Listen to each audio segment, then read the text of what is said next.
Welcome back to the Marvel Movie Minute, a daily podcast in which we smash apart the films in the Marvel Cinematic Universe into 1-minute chunks so we can analyze them in scrupulous detail. I'm Kyle Olson from the Road to Infinity podcast. Hey, and I'm Rob Cabasco, and I know whether it's a parent or a favorite aunt or uncle or a grandparent or a sage, whoever is the words of wisdom in your life, has told you maybe at one time or another, don't get old. My dad, I love my dad, right? Like, you know, don't get old. I remember him saying that like 20 years ago, and I think like, whatever. I understand now. Like, yeah, I'm in my late 40s. Yeah. What if you listening right now could take all your experience, all your life, and merge it with the most vibrant younger self you had? Think of what you could do. Yeah. What if that was available? That is the proposition that is revealed to our young Emil Blonsky.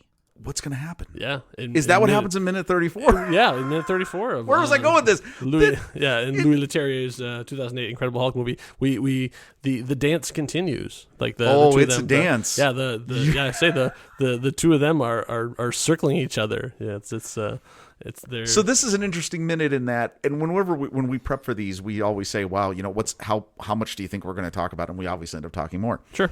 This is still a continuation of the conversation between these two guys. Yep. That's it. Yeah. It really is. Once again, we come to a mini play again. Like, it's these two again. Like, right. And have another, like, basically they each have their own agendas. They each have their own things that the other one doesn't know, and they're sort of feeling each other out. I mean, it really is a courtship. I mean, I'm saying. Wait, what are you saying? I'm saying that if you think about it, they both want something from each other. They're both getting closer. It's really, you know, the courtship of Betty's father. We don't have a wah-wah horn, but I know you're looking for one. I got nothing that preface. You can just lonely man me away if you want. Well, maybe I'll just do a. The way you know. Yeah.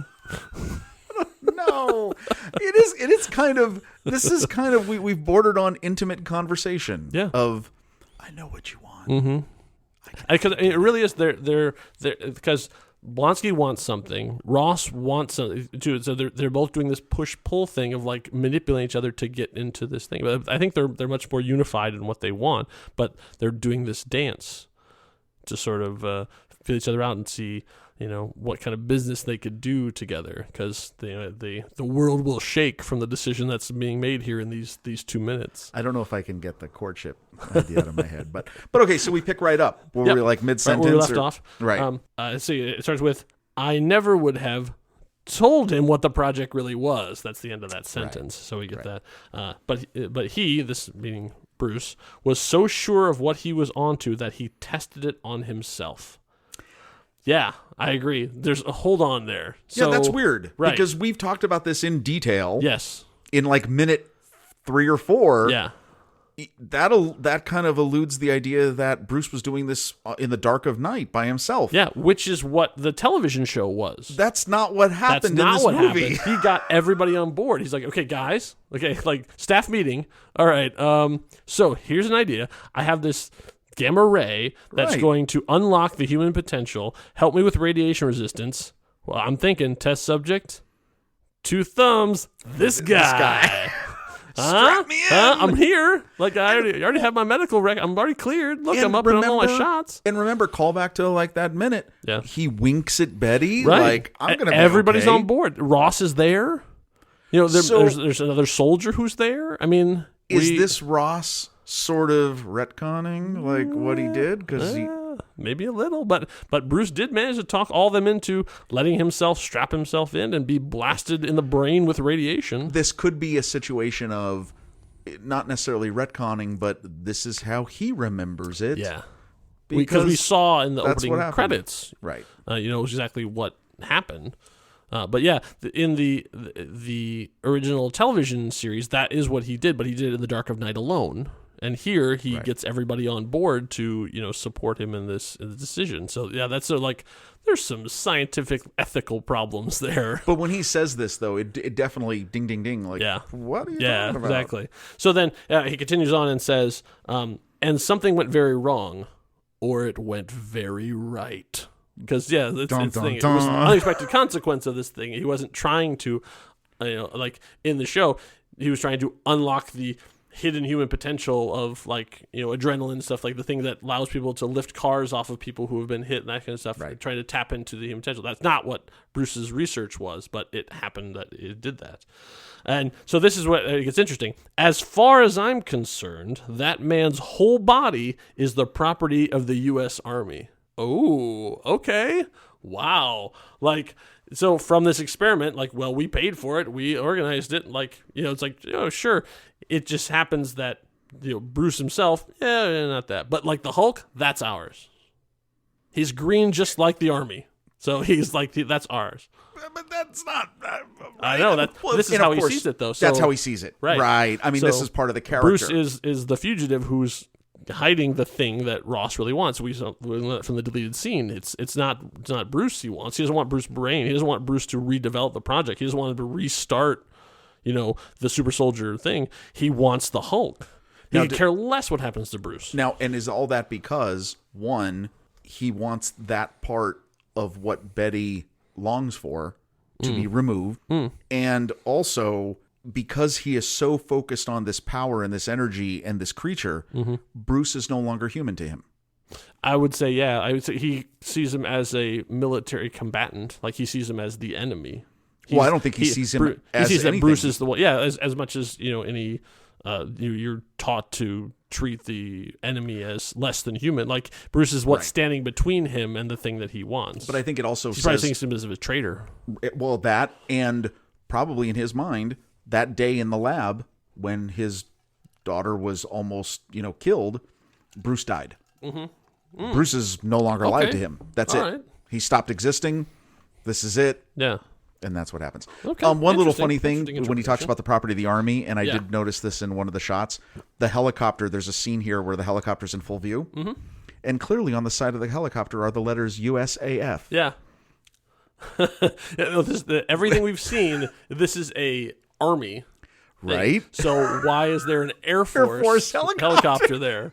So I think that, once again, they retrofitted this helicopter to be that. I think someone got a little overenthusiastic with what would be on the side. I don't know what the acronym is. Yeah, I don't know what. I don't think it is. I think it's just. Yeah, you're right. I mean, but I did think that was funny. Wait, is that United States Armed Forces?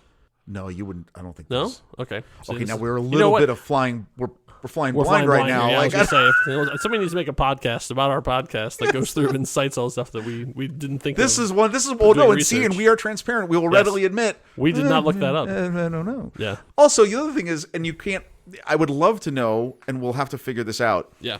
Ross, interestingly, as they've had this conversation, chooses to sit down. Yes. So there's a definite change now. Blonsky is looking down at him. Yes. So you have that change, and we've talked about height and everything in this. Yeah. What he's sitting in is some sort of like a looks jump like an seat. old school relic helicopter seat or something. Yeah, or from a plane or something. Or a plane, some sort of aircraft. I couldn't identify Right. exactly what it was, but so he ends up looking up at Blonsky through most of the rest of this conversation.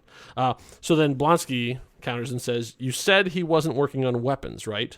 But you were trying other things." And this goes back to the lead scene we talk about, where he talks about your other experiments and stuff too. So Blonsky is already on to him of this is just one of the things you're working on. You had lots of irons in the fire, right? So you got a little something in that bag for me. Would you like to tell me more, Daddy? Right. Please tell me. So he said, one serum we developed was very promising. Promising Yeah. is not the same as proven Safe. or safe or predictable. Yeah, right? Oh, it's always in the words. so obviously he has something. And so Blonsky says, so why did he run? And Ross sort of belittles Bruce here and sort of blows him off at the same time and says, he's a scientist. He's not one of us. Oh. Which is, first of all, dismissal of Bruce is like that, but also he's not one of us, Emil. Dismissal of scientists. Right? Oh, absolutely. But also on. but this is part of, like I say, this is the dance. This is the courtship. This is him he's not one of us. He's not like us, like you and me. He's bringing him in closer, Oh, We're both that's military, a nice right? little relationship Yeah, hook. exactly. Because here Now we're in us. The Right. courtship deepens. right, the hook is set. So because right now this is where this is where everything changes. Like the whole scene changes right here. yeah. He stands up. Right. Already now he's looking down at Blonsky Right. and stuff too. And he immediately changes tactics. He doesn't talk about what he's doing anymore. He says, "How old are you? 45?" So like already it's like, son of a- okay, right. So it's like all of a sudden the game has changed. I'm like, oh, we're talking about something else now. And I love Tim Roth's reaction to this too. He just sort of takes it in and then goes 39.